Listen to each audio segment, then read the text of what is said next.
রাহিম। আজকে ছাত্র অধিকার পরিষদ ঢাকা বিশ্ববিদ্যালয় শাখার উদ্যোগে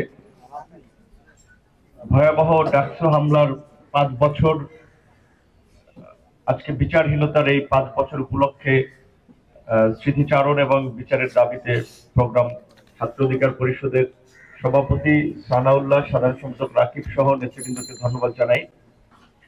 এখানে সাংবাদিক যারা আছে, মনে হয় বিশ্ববিদ্যালয়ের বিতে যারা কাজ করে, তারা সে সময় অনেকেই সেই ঘটনার সরাসরি প্রত্যক্ষদর্শী ছিল। বিশ্ববিদ্যালয়ের রিপোর্টার যারা, তারাও আই থিঙ্ক অনেকেই সেই ঘটনা একেবারেই প্রত্যক্ষদর্শী ছিলেন। সংক্ষেপে বললে, যেহেতু মাগরিবের আজান পড়বে, আমি সংক্ষেপে 2-3টি ঘটনা আপনাদেরকে একটু শেয়ার করি। সেই ডাকসু হামলার ঘটনাটি কেন ঘটেছিল আমাদের নিশ্চয় আপনাদের মনে আছে। ওই একই বছর ভারতে এনআরসি এবং সিএএ, সিটিজেন অ্যামেন্ডমেন্ট অ্যাক্ট, যেটা পরবর্তীতে সিএবি হয়েছে, যে সিটিজেন অ্যামেন্ডমেন্ট বিল, যেটা বিল আকারে পাস হয়েছিল, সেই বিলের মাধ্যমে মূলত ভারতে মুসলমানদেরকে নাগরিকত্বহীন করার একটা প্রচেষ্টা চালানো হয়েছিল। কনসেন্ট্রেশন ক্যাম্পে রাখা হবে, তারপর তাদেরকে বাংলাদেশে পাঠানো হবে। এটা ভারতের যে উগ্র হিন্দুত্ববাদী দল বিজেপি, তাদের একটা পলিসি ছিল। স্বাভাবিকভাবেই ঢাকা বিশ্ববিদ্যালয়ের যে ঐতিহ্য এবং ইতিহাস, আমাদের সংবিধানেও যেটা বলা আছে, বিশ্বের সকল শোষিত নিপীড়িত মানুষের পক্ষে বাংলাদেশের অবস্থান থাকবে সাংবিধানিকভাবে। আর ঢাকা বিশ্ববিদ্যালয়ে তো স্বাভাবিকভাবেই বাংলাদেশের আনাচে কানাচে যেখানে যত অন্যায় অবিচার, এই বিশ্ববিদ্যালয়ের ছাত্ররা সেটার প্রতিবাদ করেছে। ডাকসু যখন ছিল, ডাকসুর নেতৃবৃন্দ সবসময় দেশ এবং জাতির অধিকারের প্রশ্নে আপোষহীন ছিল। 1971 সালের যে মুক্তিযুদ্ধ, জাতীয় নেতৃবৃন্দের আগে এই ডাকসুর নেতৃবৃন্দই কিন্তু স্বাধীন বাংলাদেশের পতাকা 2রা মার্চ উত্তোলন করেছিলেন। 3রা মার্চ স্বাধীনতার ইশতেহার পাঠ করেছিলেন। দেখা গেছে যে বাংলাদেশের সৃষ্টির পূর্ব থেকেই এই অঞ্চলের মানুষের অধিকার আদায়ে ঢাকা বিশ্ববিদ্যালয় সবসময় অগ্রণী ভূমিকা পালন করেছে, ছাত্র নেতৃবৃন্দ ভূমিকা রেখেছে, এবং বিশেষ করে যখন ডাকসু ছিল, ডাকসু সেটাতে নেতৃত্ব দিয়েছে। আমরা ভারতের সেই এনআরসি এবং সিএবি, সেটার প্রতিবাদে একটা প্রেস রিলিজ দিয়েছিলাম। আকরাম, নাহিদ এবং সে পরে জানতে পারলাম মাহফুজ নোট করেছে, এখন যে আমাদের উপদেষ্টা। মাহফুজ বললো, ভাই এটা তো লিখছে কে জানেন? আমি বলছি না, সেটা আমি জানি না, আকরামকে দায়িত্ব দিয়েছিলাম। সেদিন গর্ব ভরে বললো ওটা কিন্তু আমার লেখা ছিল। তো যাই হোক, সেই আমরা একটা বিবৃতি দিয়েছিলাম, সেইটাকে কেন্দ্র করে মূলত এই হামলা এবং এই তৎপরতা। আপনার প্রথম আমাদেরকে বাধা দেওয়া হয়েছিল। সাদ্দাম ডাকসুর ওপারে, যেহেতু পাশের রুমে বসতাম, আমি তো এই রুমে বসতাম, আমি বলছিল, ভাই দেশে অনেক ইস্যু আছে, সেগুলো নিয়ে কথা বলো, ভারতের ইস্যু নিয়ে কোনো কথা বললো না, তাহলে কিন্তু ছাত্রলীগের ছেলেরা ঝামেলা করবে। আমি বললাম, আপনি এই দেশের একজন ছাত্র নেতা, আপনি বলেন এইটা কি আপনার বিবেক এটা সমর্থন করে যে ভারতের একটা ইস্যু নিয়ে কথা বললে ছাত্রলীগ হামলা করবে? আমি ডাকসুর ভিপি, আপনি যেহেতু সে একাডেমিক্যালি আমার সিনিয়র ছিল, আপনি বলতাম যে আমি ভিপি, আমি একটা বিবৃতি দেব, সেটা ছাত্রলীগ নির্ধারণ করে দেবে। হামলা হইলে পরিস্থিতি প্রয়োজনে পাল্টা হবে, কিন্তু আমরা বিবৃতি দেবো, আমাদের কার্যক্রম আমরা চালাবো। তো আমরা এই 22শে ডিসেম্বরের আগে 19শে ডিসেম্বর প্রথম রাজু ভাস্কর্যের ওখানে আপনার আমাদের আন্দোলন সংগ্রামে বাধা দেয়, হামলা হয়। আমার এই আঙুল এখনো এটা বাঁকা হয়ে আছে, ফ্র্যাকচার হয়েছিল। আমাদের অনেকের শনিবার দিন ঢাকা মেডিকেলে চিকিৎসার ফলো আপ করার কথা ছিল। এপিএম সোহেল সহ ফারাবি সহ কয়েকজন যারা 19 তারিখে আহত হয়েছিল। আমরা ঢাকা মেডিকেল থেকে জাস্ট এখানে আসছি, এখান থেকে ডাকসুর রুমে, আমার রুমে বসছিলাম। কতক্ষণ পরেই ছাত্রলীগের সাদ্দাম এবং সঞ্জিত আসলো। সাদ্দাম কিছুক্ষণ কথা বললো, সঞ্জিত এসে হুমকি দামকি শুরু করলো, এবং পরিষ্কার ভাবেই সে বলছে এখান থেকে একজনও যেতে পারবে না। এবং সেদিন আমার কাছে সবচেয়ে অসহায় মনে হয়েছিল যে আমার সাথে স্বাভাবিকভাবেই আমরা 2018 সালের এই কোটা সংস্কার আন্দোলনের নেতৃত্ব দেওয়ার ফলে সারা দেশের ছাত্র তরুণদের মধ্যে একটা অবস্থান তৈরি হয়েছিল। ডাকসুর বিপি হওয়ার ফলে সারা দেশের ছাত্র প্রতিনিধি অনেকে আসে ডাকসুতে, আমি বসি। সেদিন ঢাকা কলেজের এই এখন ছাত্র অধিকার পরিষদের সেক্রেটারি নাজমুল, কবি নজরুল কলেজের রাজ, আরো অনেকে নাম মনে এই মুহূর্তে সবার নাম হয়তো মনে করতে পারছি না, আমার সামনে থেকে একজনকে টেনে টেনে নিয়ে যাচ্ছিল যে ওরা বহিরাগত, ওরা কেন ডাকসুর তোমার রুমে আসবে? তো আমি ডাকসুর ভিপি আমার সাথে কে দেখা করতে আসবে না আসবে, আমার রুমে কে থাকবে না থাকবে, সেটা সঞ্জিত নির্ধারণ করে দিচ্ছে। সঞ্জিত ডাকসুর কেউ না। এই ঘটনা তখন বিশ্ববিদ্যালয়ের আরেক অপদার্থ প্রক্টর, যেটা ইতিমধ্যে আমাদের বলছে, তিনি স্পষ্টতই একটা বিকৃত মস্তিষ্কের মানুষ ছিলেন, শিক্ষক নামে কলঙ্ক ছিলেন। যে আমরা ফোন দিয়েছিলাম যে এখানে ওরা ঝামেলা করতেছে, আপনি বিষয়টা দেখেন। তিনি আমাদের বলতেছে যে বন্ধের দিনে তুমি ডাকসুতে কি করো? আচ্ছা, আমি ছাত্র নির্বাচিত প্রতিনিধি, আমি আমার রুমে কখন আসবো যাবো এটি প্রক্টর নির্ধারণ করে দিবে। তো যাই হোক, সেদিন পরবর্তী যে ঘটনা, কিছু বুঝে ওঠার কিছুক্ষণ আগেই লাইট ফ্যান বন্ধ করে দেখি চতুর্দিক থেকে ঢিল, তারপরে লাঠি, যা হাতের পাশে রড মড দিয়ে, বাড়ি দিয়ে, দরজা গ্লাস গ্লাস সব ভাঙচুর করেছে। দেখেছেন সেই চিত্র। আমাদের এই ঘটনা ফেসবুকে দেখে বা ক্যাম্পাসে ছিলেন ইকোনমিক্স এর শিক্ষক রুশাদ ফরিদি স্যার, আরো দু একজন কি বলা, উনি এসেছিলেন এখানে আমাদের একটু খোঁজ খবর নেওয়ার জন্য। ঢাকা বিশ্ববিদ্যালয়ের সাংবাদিক সমিতির 2-3 জন সাংবাদিক। তো শিক্ষক রুশাদ ফরিদি স্যার, ওনাদের মতো শিক্ষক, তাহলে ওনাদের দেখলে এমনি মাথা অবনত হয়ে যায়, ছাত্র হিসেবে সম্মান জাগে। কিন্তু গোলাম রব্বানির মতো কুলাঙ্গার, প্রায় শিক্ষক নামের কুলাঙ্গার, সরাসরি হামলায় তিনি দাঁড়িয়েছিলেন এই প্রক্টর অফিসে। এবং আমাদের সৌরভ তাকে কি ইনফর্ম করেছিল যে ডাকসুতে হামলা হচ্ছে, মেরে ফেলবে।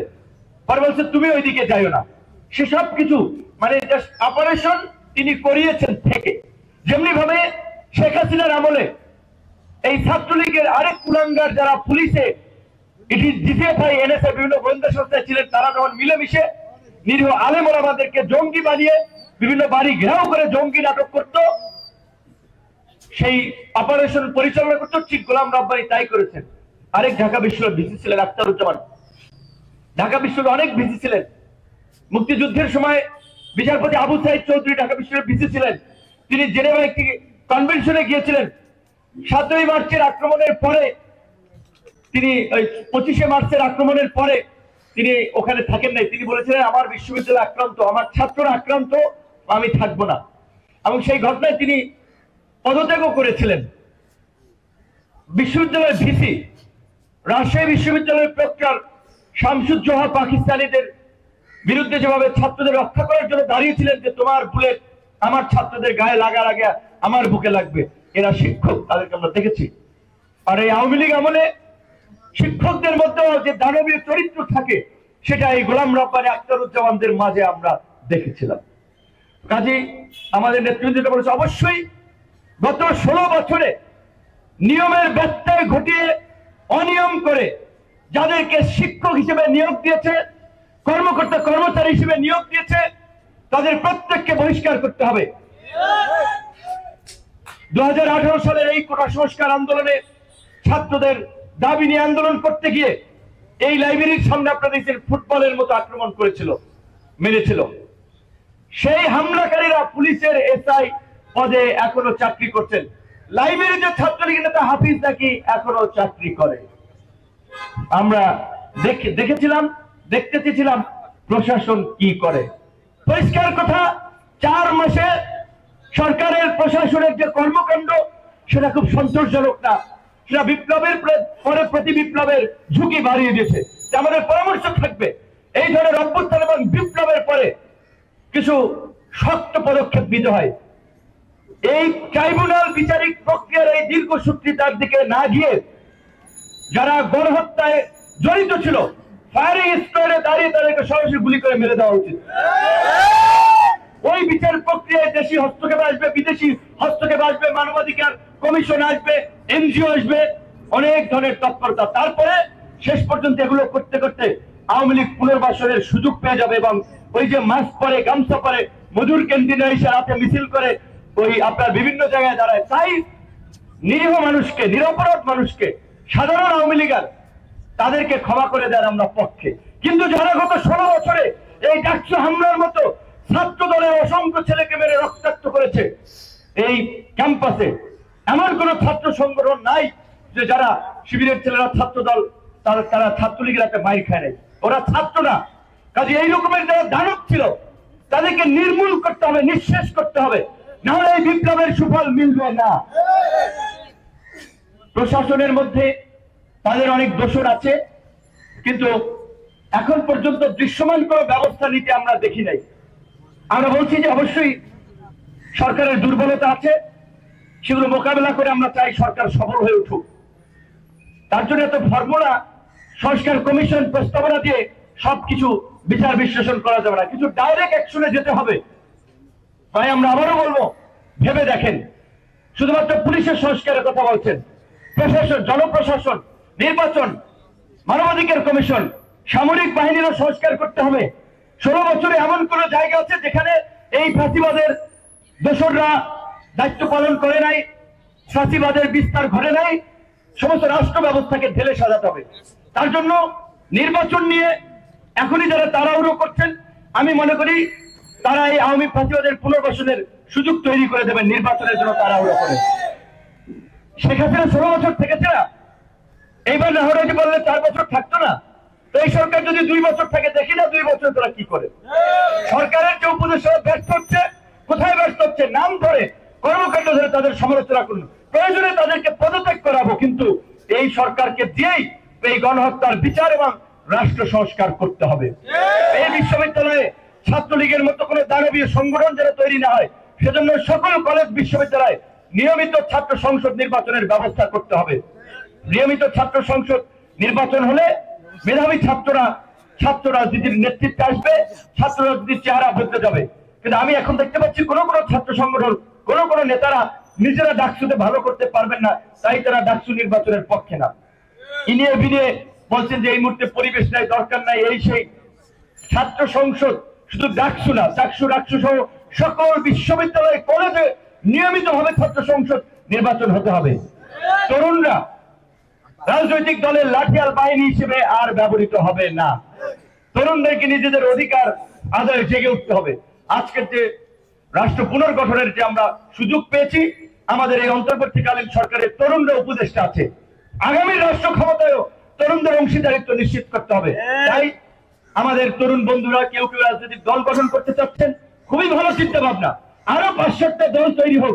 এই গণ অধিকার পরিষদ, এই ছাত্র যুব শ্রমিক অধিকার পরিষদে তো এই আন্দোলনের অগ্নিগর্ভ থেকেই জন্ম লাভ করেছে এবং হাঁটিয়াটি পা করে 18 সাল থেকে এই 24-এর মধ্যে একটা ছাত্র সংগঠন, যুব সংগঠন, শ্রমিক সংগঠন একটা পরিপূর্ণ রাজনৈতিক দল হিসেবে আত্মপ্রকাশ করেছে। ঢাকা বিশ্ববিদ্যালয়ে আমাদের তরুণ ছাত্র ভাই বন্ধুদেরকে দুটো বিষয় একটু দৃষ্টি আকর্ষণ করে সমালোচনা করতে চাই। আপনাদের অধিকার আদায় করতে গিয়ে এইখানে যারা বসে আছে, যত রক্ত ঝরিয়েছে, যত মার খেয়েছে, ঢাকা বিশ্ববিদ্যালয়ের ইতিহাসে কোন ছাত্র নেতা, কোন ছাত্র সংগঠনের কর্মীরা এইভাবে ছাত্রদের অধিকার আদায় করতে গিয়ে মার খায় নাই।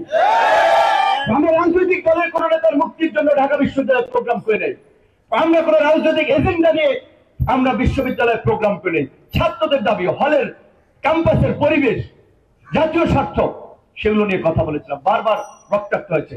ছাত্র অধিকার পরিষদ একটা ইতিহাস তৈরি করেছে। এই যে এখানে থাকতে থাকতে কিছুক্ষণ আগে আমার এই ফেসবুকের স্কুলে চলে আসছিল 2000 আপনার এই যে দেখেন যে আপনার এই 23 সালের 7ই আপনার ফেব্রুয়ারির কথা।